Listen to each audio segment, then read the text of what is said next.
안녕하세요. 사연을 부탁해입니다. 오늘의 사연을 소개하겠습니다. 그 일은 엄마가 병원을 다녀오면서 시작이 됐습니다. 어느 날 큰새 언니에게서 전화가 왔어요. 고모, 잠깐 본가로 오셔야 할 것 같아요.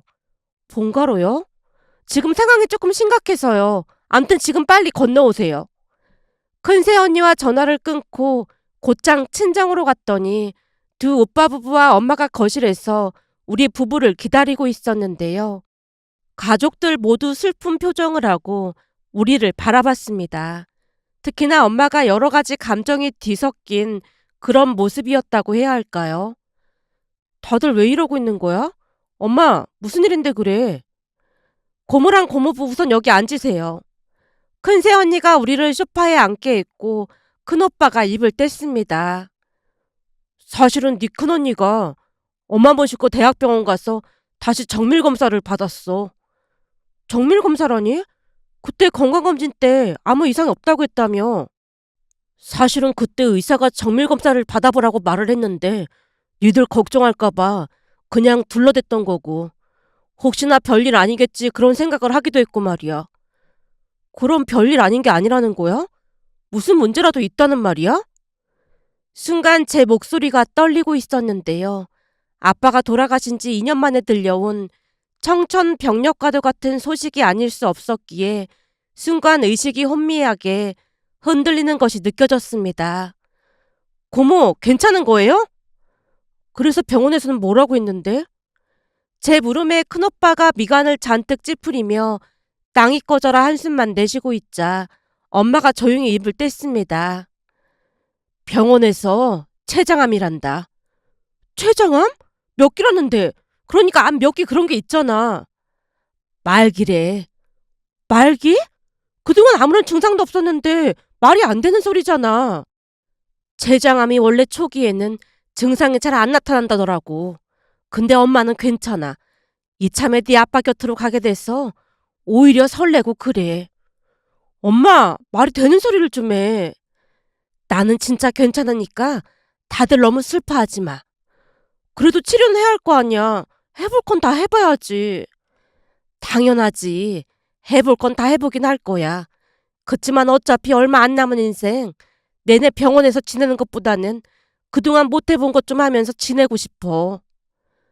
엄마의 표정은 이미 모든 걸 내려놓은 듯한 그런 표정이었습니다. 하지만 엄마는 당신이 암에 걸렸다는 것을 있는 그대로 받아들이고 있는 듯해 보였어요. 아빠가 살아계실 때 두 분 사이가 너무나 좋았다 보니 아빠가 세상을 떠나신 뒤 한동안 힘들어하시며 아빠를 많이 그리워했습니다.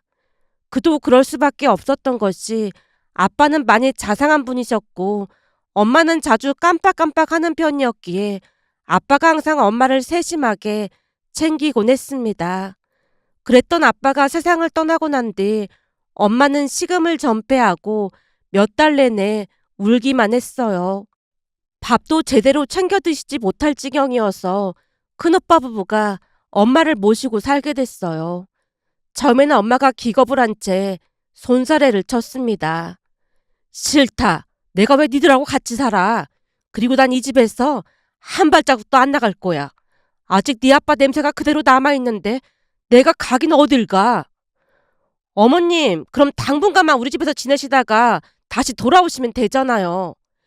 미쳤다고 이 나이 먹고 아들 며느리 눈치 보면서 살아? 난 여기서 혼자 마음 편히 살 거니까 상관하지 마라. 엄마가 아무 말도 하기 싫다는 듯 완강하게 고개를 저었는데요. 큰오빠가 잔뜩 성인한 목소리로 소리쳤습니다. 그럼 엄마가 식사도 잘 챙겨 드시고 그러셨어야죠. 자식인 우리 마음은 생각도 안 하시는 거예요? 엄마가 식사도 잘 챙겨 드시고 그랬으면 우리도 모시고 간다는 말 안 했을 거 아니에요. 지금 엄마 얼굴이 그런데 우리가 어떻게 모른 척을 하겠어요? 잘 먹고 잘 살고 있는데 웬 호들갑이야. 어머님, 우선은 같이 지내다가 다시 돌아오시면 되잖아요. 윤호도 할머니 걱정 많이 해요. 윤호가 할머니 오신다고 방 청소도 직접 하고 방에다 어머님 좋아하는 꽃도 꽂아놨어요. 우리 윤호가 꽃을? 윤호가 할미 걱정을 그렇게나 많이 했어? 그동안 내내 이러고 계시니까 윤호도 걱정이 많을 수밖에요. 우리 장손이 이 할미 걱정을 한다고 하니까 가봐야겠구나. 그제서야 엄마가 큰오빠 집으로 갈 준비를 했습니다. 그렇게 엄마는 큰오빠 집으로 갔고 지내다 보니 나름 괜찮았던 것인지 살던 집을 전세 주고 지금껏 그곳에서 지내고 계셨어요. 특히나 큰 새언니와 조카가 엄마에게 참 잘했는데요. 가서 보면 엄마가 좋아하는 꽃꽂이도 하고 보드게임도 같이 하면서 잘 지냈습니다. 무엇보다도 엄마는 첫 손주인 조카 윤호에게 큰 애정을 가지고 있었습니다. 그도 그럴 수밖에 없었던 것이 큰오빠 부부가 맞벌이를 하는 동안 부모님이 윤호를 키우다시피 했으니까요. 그러다 보니 엄마도 윤호도 서로를 많이 의지했습니다. 아무래도 윤호가 첫 손주이다 보니까 더욱 각별하지 않았나 싶었어요. 그런 윤호는 대학생이 되었고 군대까지 기다려준 여자친구도 있었는데요. 여자친구도 자주 찾아와서 엄마와 함께 시간을 보낸 모양이었습니다. 어느 날은 엄마를 보러 큰오빠 집에 갔더니 엄마가 상기된 표정으로 말을 했거든요.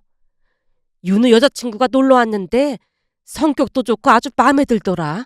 나중에 둘이 결혼시키면 딱이겠어. 엄마, 아직 대학생인데 벌써 결혼 얘기를 꺼내고 그래. 보니까 수빈이는 졸업하고 취업했다던데 뭐. 그래도 윤우는 아직 대학 다니고 있잖아. 그러니까 더 지켜봐야 하지 않겠어? 저번 주 주말에 수빈이가 와서 하는 말이 둘이 꼭 결혼한다고 하잖니. 그래서 지금 회사 다니면서 적금도 많이 들어가고 있다고 하더라니까. 참 밝고 속이 꽉 찼어. 아주 마음에 들어. 엄마가 입이 닳도록 조카 여자친구 칭찬을 했는데요. 엄마 말처럼 조카 여자친구 수빈이는 성격도 밝고 인성도 바른 그런 사람이었어요. 저 또한 자주 찾아와서 엄마까지 잘 챙긴다는 말에 고마운 마음이 들어 몇 번 선물을 하기도 했으니까요.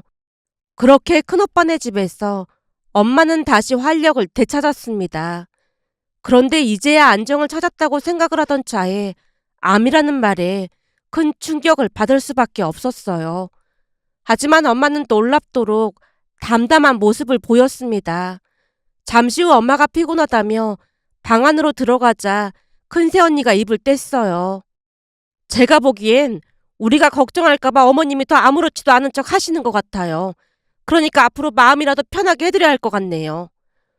그동안 아무 증상도 없었는데 암이라고 하니까 믿어지지가 않네요. 오진 그런 건 아니겠죠? 그런 건 아닌 것 같아요. 암튼 앞으로 최대한 마음이라도 편하게 해드리자고요.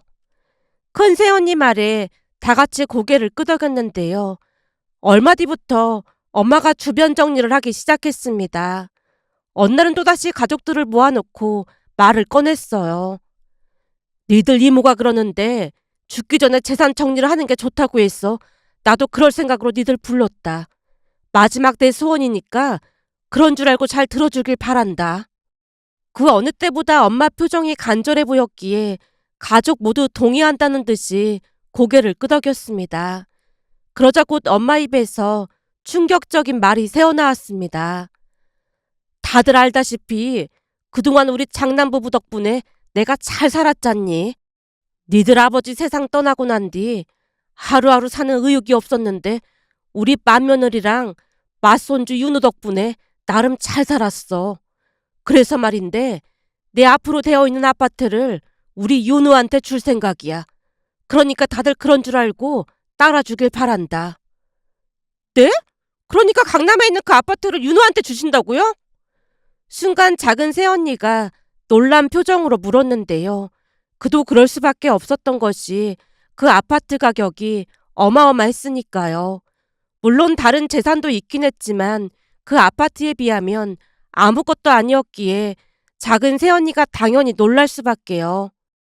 그 아파트는 우리 윤호한테 줄 테니까 나머지는 니들이 알아서 처리하도록 해. 그래서 말인데 들어보니 죽고 나서 이런저런 문제가 많을 것 같으니까 니들이 재산 포기각서인가? 그걸 좀 작성해줘야겠다. 그 아파트만큼은 니들이 포기를 해줘야겠어. 라는 엄마 말에 가족 모두 놀란 채 더 이상 입을 떼는 사람이 없었습니다. 그 얘기를 끝으로 엄마는 곧장 방으로 들어가셨고 엄마가 방으로 들어가자마자 작은 새언니가 다시 말을 꺼냈어요. 아무리 그래도 이건 좀 아니지 않나요? 평소에도 어머님이 손주들을 좀 차별하신다 싶었는데 저희 입장에서는 기분이 상당히 나쁘네요. 동서, 설마 우리가 그 재산 다 가져갈까봐 그런 거야? 지금 어머니 말씀이 아파트를 윤호한테 다 준다고 하시는 거 들으셨잖아요. 그 아파트가 가장 비싼데 너무 말이 안 되는 것 같네요. 그동안 아주버님이랑 형님이 어머님을 모신 건 사실이지만 우리도 그냥 모른 척 하진 않았잖아요. 오며 가며 잘 챙겨드렸는데 저희 입장에서는 너무 서운해서 그렇죠. 동서가 말을 꺼냈으니까 하는 말인데 우리는 어머님 재산에 큰 욕심이 없습니다. 그러니까 다들 그렇게 알고 계세요. 하지만 지금은 어머님 건강이 많이 안 좋으시니까 우선은 어머님이 하라는 대로 하고 그 이야기는 추후에 다시 논의해보면 좋을 것 같아요. 큰 새언니가 가족들을 둘러보고 있었는데요. 역시나 작은 새언니가 불만스레 말을 꺼냈습니다.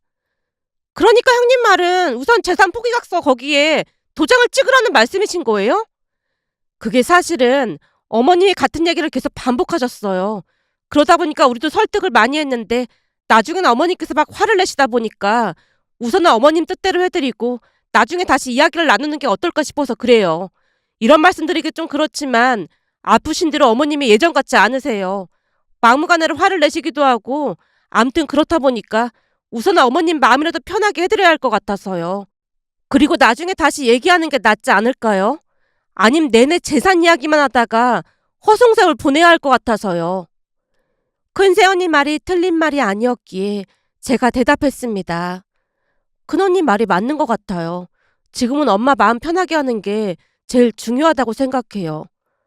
아무리 그래도 이건 좀 아닌 것 같은데. 작은 새언니가 다시 반기를 들었지만 작은 오빠가 작은 새언니를 말리며 있는 대로 노려보며 말했습니다. 당신 그렇게 안 봤는데 진짜 냉혈한이네. 영수님 말대로 지금은 엄마가 우선이잖아. 그러니까 그만 좀 해. 그리고 난 그 재산에 관심 하나도 없어. 엄마가 어떻게 될지도 모르는 일인데 지금 그 재산이 뭐가 중요하겠어. 작은 오빠 말에 작은 새언니가 눈치를 살피며 입을 다물었고 우리는 큰오빠가 내민 서류에 다 같이 도장을 찍었습니다. 도장이 찍힌 서류를 보면서 큰 새언니가 다시 입을 뗐어요. 조금 전에도 말씀드렸다시피 이 서류는 어머님 기분 좋게 해드리려고 작성한 거라 법적 효력 그런 건 전혀 없을 거예요. 그러니까 다들 안심하고 계셔도 돼요. 동서, 우리가 그렇게 몰상식한 사람은 아니니까 걱정하지 마. 큰 새언니가 작은 새언니에게 강조해서 말을 하자 작은 새언니가 어색한 미소를 지었습니다. 그렇게 잠시 후 집으로 돌아왔는데요. 역시나 작은 새언니에게서 전화가 왔습니다. 고모, 저예요. 네, 작은 언니, 잘 들어가셨죠? 잘 들어오긴 했는데 고모는 느낌이 어떤 것 같아요? 느낌이라니요? 그러니까 아까 형님이 했던 말이 진짜 같냐고요. 진짜 같냐니요. 작은 언니야말로 무슨 말을 하는 거예요? 제가 이런 말하기 좀 그렇지만 전에 우리 큰아버지가 할아버지 재산을 전부 빼돌려서 우리 가족 진짜 힘들게 살았거든요. 그러다 보니까 저는 형님 말을 100% 믿진 못하겠어요. 생각해봐요. 혹시나 형님이 어머님한테 그러라고 시킨 걸 수도 있잖아요. 작은 언니 기분은 잘 알겠는데 말이 너무 심한 것 같네요. 솔직히 큰 새언니 말처럼 우리가 지금 재산으로 왈가왈부할 때가 아니잖아요. 그러다가 강남 아파트를 형님네가 다 가져가면 우리는 졸지에 낙동강 오리알 된다니까요. 저도 그게 얼마 안 하면 이런 생각조차 안 하겠죠. 근데 그 아파트 가격 고모도 잘 알고 있잖아요. 작은 언니, 지금 그런 얘기 하고 싶지 않아요. 작은 언니한테는 우리 엄마가 시어머니라 그런 마음이 드는 건지 모르겠지만 저한테는 저를 낳아주신 친엄마라 저 지금 많이 슬프고 정신이 없거든요. 그러니까 저한테 그런 얘기 그만하셨으면 좋겠네요. 알겠어요. 저는 그냥 걱정돼서 말한 것뿐인데 고모 말 들어보니까 제 생각이 짧았던 것 같네요. 사과드릴게요. 제가 단호하게 말을 하자 언제 그랬냐는 듯이 작은 새언니가 사과를 하고 전화를 끊었습니다. 그렇게 며칠이 지나갔는데 작은 새언니가 이번에는 직접 찾아와서 놀란 채 물었어요. 작은 언니가 웬일이에요? 고모, 지금 그게 문제가 아니라니까요. 제가 정신을 차릴 틈도 주지 않고 작은 새언니가 말을 이어갔습니다. 사실은 오늘 백화점에 갔다가 딸기가 신선하고 맛있어 보이길래 사서 형님 집에 다녀왔거든요. 엄마 딸기 엄청 좋아하시는데 정말 감사해요. 아니, 지금 그 딸기가 중요한 게 아니고 제가 형님 집에 갔더니 다들 외출 준비를 하고 있더라고요. 윤우 여자친구 수빈인가는 아가씨까지 와서 같이 외출 준비를 하길래 제가 어디 가는지 물어봤더니 다들 당황한 표정으로 말을 얼버무리는 거 있죠? 근데 어머님이 마치 저 들으란 듯이 말씀을 하시더라고요. 뭐라고 하셨는데요? 그러니까 윤호랑 그 수빈이랑 약혼을 했다는 거 있죠? 그러면서 둘이 결혼하게 되면 어머님이 사시던 집을 주신다고 그 동네 구경 간다고 하는 거예요. 윤호가 약혼을 했다고요? 어머님이 분명히 그랬다니까요. 지금 뭔가 이상하게 돌아가는 게 분명해요. 그렇지 않고서야 아무리 약혼이라고 하지만 우리도 모르게 한다는 게 말이 안 되는 거잖아요. 아무래도 우리한테 도장 찍으라고 한 것도 다 치밀한 계획 같다니까요. 근데 제가 알기로는 그 재산 포기각서 별 효력이 없다는 걸로 알고 있거든요. 고모도 확실히 알고 있는 건 아니잖아요. 그렇죠. 법적인 부분이라 저도 잘은 모르죠. 거봐요. 그때 제가 뭐라고 했어요? 우리 완전 속은 것 같다고 그랬잖아요. 고모가 형님이랑 아주버님 표정을 못 봐서 그렇지 두 사람 표정이 도둑질하다 걸린 그런 표정이었다니까요. 작은 새언니가 발을 동동 구르고 있는 모습을 보며 제가 쐐기를 박듯 말을 했습니다. 작은 언니, 정말 죄송한데 설령 엄마가 그 아파트를 윤호한테 준다고 한들 저는 별 관심 없어요. 별 관심이 없다니요? 그게 무슨 말이에요? 말 그대로예요.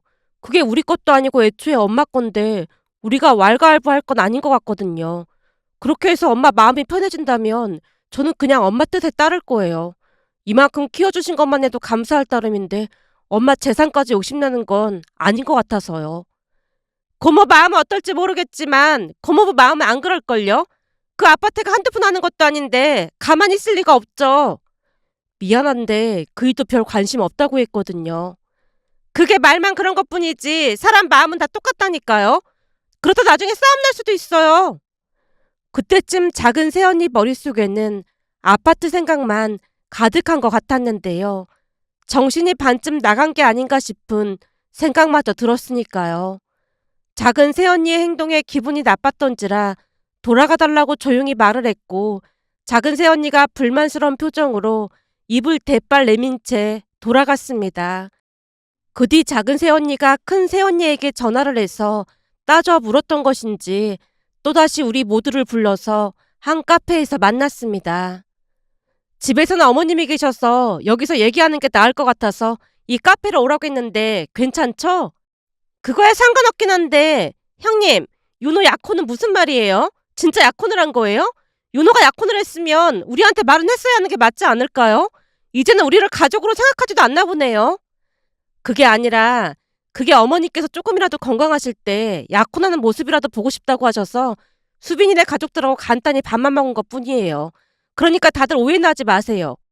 가타부타 말이 없으니 우리가 속을 알 수 없잖아요. 그리고 아파트도 같이 보러 간다고 나가던데 신혼집으로 하실 생각인가 봐요. 그것도 어머님께서 수빈이한테 추억이 많은 집이라고 하시면서 꼭 보여드리고 싶다고 해서 세입자한테 허락받고 잠깐 구경 다녀온 것뿐이야. 혹시나 우리가 아파트 차지할까봐 걱정인가 본데 절대로 딴 맘 안 먹을 테니까 걱정하지 마. 우선은 어머님 건강이 점점 악화되고 있으니까 다들 그 부분이나 신경 써줬으면 좋겠어요. 많이 바쁜 건 알겠지만 어머님 살아생전에 한 번이라도 더 찾아뵐 생각들 하세요. 새언니가 침울한 표정으로 고개를 떨궜습니다. 결국 더 이상 이야기를 할 수 없어 다들 침묵 속에 있다가 엄마를 보러 갔는데요. 하루가 다르게 엄마 얼굴이 야위어가고 있었습니다. 병원에 입원하라고 몇 번이나 말했지만 엄마는 남은 생을 병원에서 보내고 싶지 않다고 했습니다. 하지만 얼마 뒤 엄마는 스스로 병원에 가겠다고 하셨고 입원한 지 얼마 되지 않아 세상을 떠나셨습니다. 그렇게 우리는 슬픔 속에서 장례식을 치렀습니다. 사랑하는 엄마를 떠나보내는 시간은 너무나 짧기만 했기에 서로를 끌어안고 얼마나 많은 눈물을 흘렸는지 모른답니다. 그러면서 가족이라는 존재에 대해 다시 한번 생각해 보게 됐는데요. 만약 저 혼자였다면 그 힘든 시간을 감히 견뎌낼 수 있었을까라는 생각마저 들었으니까요. 시댁 가족들도 한 마음으로 위로를 해줬기에 감사한 마음이 가득했습니다. 그렇게 시간이 얼마나 지나갔을까요? 어느 날 작은 새언니가 다시 찾아왔습니다. 고모, 혹시 형님한테는 연락 없는 거죠? 큰언니랑 몇 번 통화해봤는데 아직 많이 힘들어하고 있어요.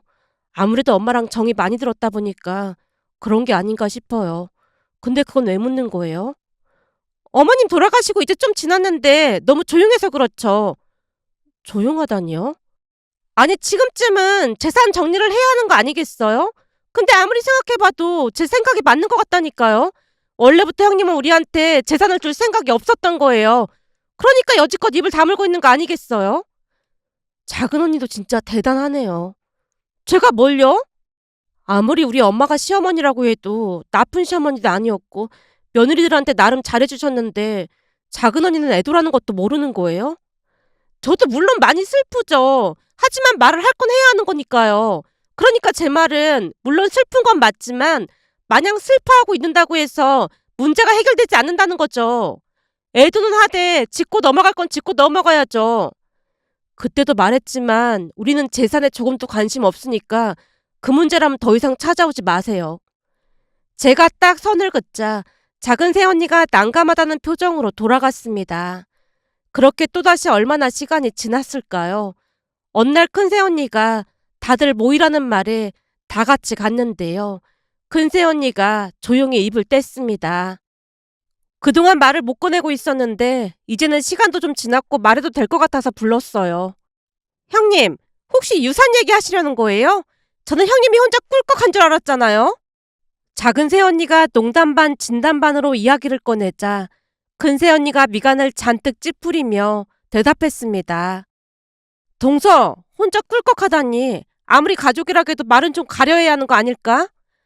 아니, 저는 그냥 형님이랑 아주버님이 아무런 말도 없길래 그런 것뿐이에요. 동서, 다른 일도 아니고 어머님이 돌아가신 거잖아. 돌아가신 분 애도할 시간은 충분히 가져야 하잖아. 동서도 입장 바꿔서 친정 어머니가 돌아가셨다고 생각해봐. 그 기분이 어떨 것 같아? 당연히 끔찍하죠. 그래, 동서 말처럼 끔찍하겠지. 그러니 다른 분도 아니고 친어머니가 돌아가셨는데 우리 남편이랑 서방님 그리고 아가씨 기분이 어떻겠어? 동서랑 내가 생각하는 것보다 훨씬 고통스럽고 얼마나 슬프겠어. 그런 와중에 어떻게 하루가 멀다 하고 유산 얘기만 할 수가 있어? 아무리 가족일지라도 서로에 대한 예의는 지켜야 하는 거야. 그리고 동서도 가족인데 유산이 먼저가 아니고 어머님을 충분히 애도했어야 하는 게 맞지 않을까? 그래도 형님이 자꾸만 거짓말을 하는 것 같아서 그랬어요. 어머님 살아생전에 맘 편히 해드리려고 그런다고 내가 충분히 설명했잖아. 다른 사람들은 다들 믿고 기다리는데 그걸 못 참고 동서 혼자 난리친 거잖아. 암튼 그래서 다 불렀습니다.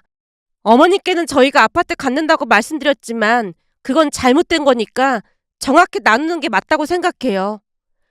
큰 새언니가 엄마가 남긴 현금과 금부치도 정확히 나눴는데요. 엄마가 남긴 현금과 금부치를 나누던 큰 새언니가 작은 새언니에게 말했습니다.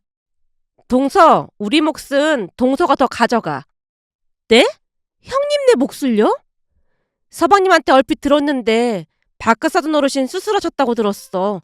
그 바람에 돈이 많이 들어갔다며. 그러니까 이 돈 가져가서 병원비 보태드려. 그리고 부모님 살아계실 때 효도 많이 하고. 형님, 안 그러셔도 되는데. 그래야 내 마음이 편할 것 같아서 그래. 우리야 윤호 하나인데 취업해서 이제는 아무 걱정 없잖아.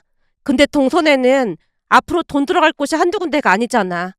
어려울 땐 서로 돕고 기쁠 때는 진심으로 기뻐해주는 게 가족 아니겠어? 우린 괜찮으니까 사돈 어르신 병원비에 보태드리고 앞으로 돈 들어갈 곳이 많을 텐데 가지고 있다 쓰도록 해. 큰 새언니의 말에 작은 새언니가 통곡하며 주저앉았습니다. 형님, 정말 죄송했어요. 그동안 친정 형편도 너무 좋지 않다 보니까 제가 돈에 눈이 멀어서 못할 짓을 한 것 같아요. 정말 죄송합니다. 절박한 상황이면 다 그렇게 되기 마련인데 내가 동서 마음을 왜 이해 못하겠어. 하지만 앞으로는 가족들 의심하고 그러진 않았으면 좋겠어. 좋은 생각만 하고 살아도 짧은 인생인데 그럼 너무 슬플 것 같잖아. 큰 새언니의 말에 작은 새언니가 한동안 눈물만 쏟았습니다. 그리고 그 뒤 우리는 더욱 똘똘 뭉쳐서 살았습니다. 그러던 어느 날은 큰 새언니가 모이라고 해서 다 함께 모였는데요. 작은 새언니가 부끄럽다는 표정으로 입을 뗐습니다. 저기 사실은 제가 이번에 회사에서 상과 가져와서 상여금을 좀 받았어요. 그래서 곰곰이 생각해봤는데 주말에 다 같이 제주도 여행 가는 게 어떨까 해서요. 예전에는 시부모님 모시고 1년에 몇 번씩 여행 다니고 그랬잖아요. 이번에는 저희가 비용 전부 부담할 테니까 같이 갔으면 해서요. 그렇네. 그동안 너무 많은 일이 있다 보니까 그럴 여유도 없었네. 난 무조건 찬성이에요. 가서 맛있는 것도 좀 먹고 푹 쉬다 오자고요. 큰 새언니의 말에 가족들 모두 크게 고개를 끄덕였는데요. 순간 작은 새언니 눈가가 촉촉해져 있었습니다. 그날 이후 작은 새언니는 많은 노력을 했고 우리 가족은 더욱 단단해져 갔습니다. 며칠 전 부모님 낙골당에 다녀왔는데요. 작은 새언니가 부모님 좋아하시던 음식을 잔뜩 만들어 왔습니다. 그 모습을 보며 큰 새언니의 진심이 작은 새언니의 마음을 움직인 게 아닌가 하는 생각이 들면서 감사한 마음이 들어 이렇게 글 남겨봅니다.